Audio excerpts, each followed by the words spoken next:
السلام علیکم ورحمۃ اللہ وبرکاتہ۔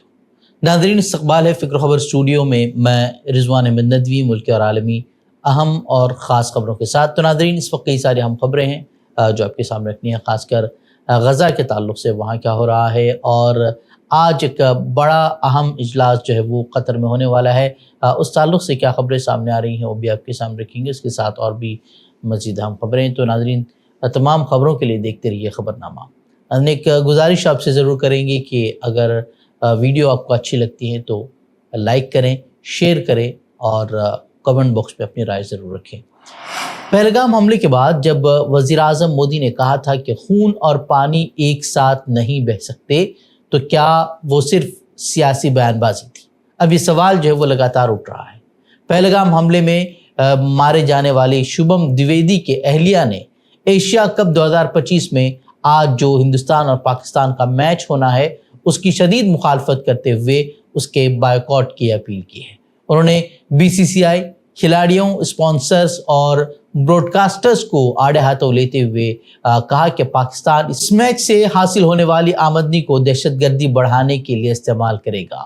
سوشل میڈیا پر بھی شدید رد عمل اس کو لے کر جو ہے دیکھنے کو مل رہا ہے، جہاں کئی صارفین نے جو ہے اس خاتون کی حمایت کرتے ہوئے کہا ہے کہ کھیل سے بڑا ملک ہے، جبکہ کچھ نے بی سی سی آئی پر بھی تنقید کی ہے کہ وہ صرف بزنس دیکھتا ہے، ملک کے جذبات نہیں۔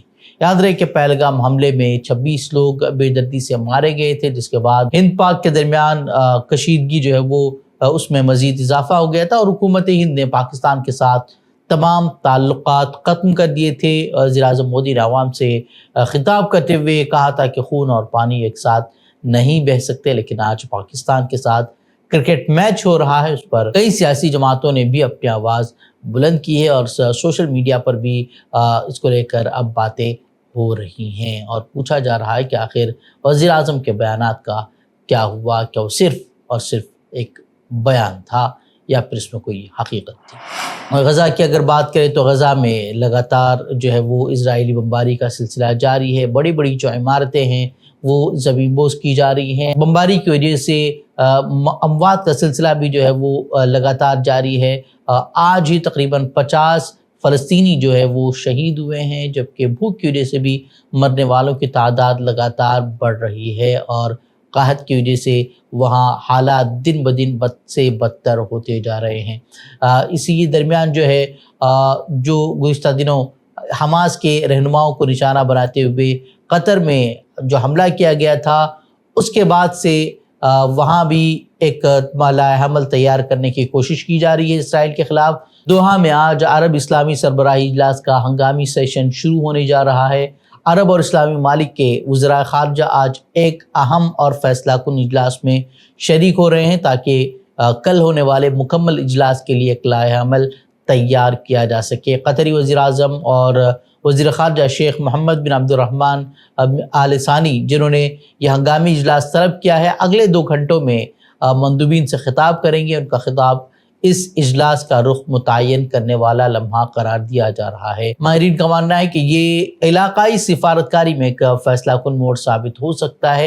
امید کی جا رہی ہے کہ اجلاس میں اسرائیل کے خلاف ایک متحد اور مؤثر رد عمل سامنے آئے گا، اور قطر کی خود مختاری اور بین الاقوامی قوانین کی کھلی خلاف ورزی پر سخت موقف اختیار کیا جائے گا۔ اطلاعات کے مطابق عرب لیگ اور تعاون تنظیم، اسلامک تعاون تنظیم OIC کے مندوبین ایک مشترکہ قرارداد بھی تیار کر رہے ہیں، جس میں اسرائیل کے خلاف عملی اقدامات شامل ہوں گے۔ امریکہ اپنی طرف سے بھی سفارتی نقصان پر قابو پانے کی کوشش کر رہا ہے۔ آج امریکی وزیر خارجہ اسرائیل پہنچ رہے ہیں۔ اس سے قبل امریکی سینیٹر مارکو روبیو نے بتایا تھا کہ ٹرمپ اس واقعے پر خوش نہیں ہیں، اور انہوں نے واضح کیا کہ اسرائیل اور امریکہ کے تعلقات پر اس حملے کا اثر تو نہیں پڑے گا، لیکن کچھ سخت بات چیت جو ہے وہ اسرائیل کے ساتھ ضرور ہوگی۔ وہیں جیسا کہ سبھی کو پتہ ہے کہ اسرائیل قطر میں اپنے اہداف حاصل کرنے میں ناکام رہا تھا، جن حماس کے رہنماؤں کو نشانہ بنانے کے لیے یہ پورا پلاٹ منصوبہ بنایا گیا تھا، وہ ان کا ناکام رہا۔ تمام جو اعلیٰ قیادت تھی حماس کی، جو خالد مشعل ہوں، خلیل الحیہ ہوں، اور باقی جو حماس کے رہنما ہیں، وہ محفوظ رہے تھے۔ البتہ کئی جانیں اس وقت چلی گئی تھی، لیکن اب بھی جو ہے اس کے باوجود جنگی مجرم نتنیاہو لگاتار یہی کہہ رہا ہے کہ یہ کارروائی ایک ہی نہیں تھی بلکہ آخری نہیں تھی، اور آئندہ بھی ایسے حملے ہوں گے۔ اس طرح کی دھمکی جو ہے وہ نتنیاہو نے دی ہے۔ اس کے لے کر جو ہے اب کیا اقدام اٹھائے جاتے ہیں عرب اجلاس میں، اور اس اجلاس کا اہل غزہ پر کیا اثر پڑتا ہے، یہ دیکھنے والی بات ہوگی۔ وہیں غزہ کے تعلق سے ایک اور خبر یہ سامنے آ رہی ہے کہ جو قافلہ غزہ کی طرف نکل رہا تھا تیونس سے، وہ کل روانہ ہو چکا ہے۔ کل سے یہی باتیں کہی جا رہی تھی کہ کیا اسے روانہ ہونے کی وہاں سے اجازت دی جائے گی۔ کئی خبریں آ رہی تھی کہ انہیں وہاں روکا گیا تھا، لیکن اب جو ہے جو گلوبل فلوٹیلا ہے وہ وہاں سے اس کے جو شپس ہیں وہ وہاں سے نکل چکے ہیں۔ تقریباً جو 50 کشتیوں پر مشتمل یہ بیڑا ہے، 27 ممالک کے کارکنان اس میں شامل ہیں، جس میں سیاستدان ہیں، فنکار ہیں، صحافی جو ہے وہ بھی شامل ہیں، اور ان کا جو مقصد ہے وہ اسرائیلی محاصرہ توڑ کر غزہ کے عوام تک خوراک اور ادویات پہنچانا ہے۔ جو ذرائع بتا رہے ہیں کہ اسرائیل جو ہے اس فلوٹیلا کو روکنے کی کوشش کر سکتا ہے، جس سے کہ کشیدگی جو ہے مزید بڑھنے کا خدشہ بھی ظاہر کیا جا رہا ہے، کیونکہ اسرائیلی وزراء کے کئی سخت بیانات آ چکے ہیں کہ وہ انہیں قید کرے گا، ان کے کشتیوں کو ضبط کرے گا، لیکن اس کے باوجود جو ہے یہ جو قافلہ ہے وہ رکنے کو تیار نہیں ہے۔ ان کا کہنا ہے کہ وہ انسانیت کے طور پر وہ غزہ جائیں گے اور جو اس کا محاصرہ کیا گیا ہے اسے توڑنے کی کوشش کریں گے اور دنیا کے ضمیر کو بھی بیدار کریں گے۔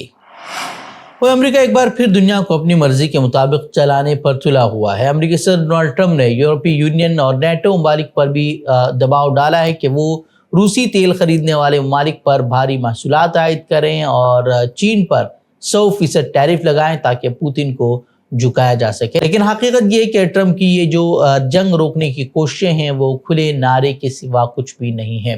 چینی وزیر خارجہ وانگ یی نے سلووینیا میں دو ٹوک الفاظ میں کہا کہ بیجنگ نہ سازش کرتا ہے اور نہ جنگ چھیڑتا ہے، اور پابندیاں مسائل کو جو ہے مزید پیچیدہ بناتی ہیں۔ اس طرح کا بیان جو ہے وہ سخت الفاظ میں چین کی طرف سے سامنے آیا ہے۔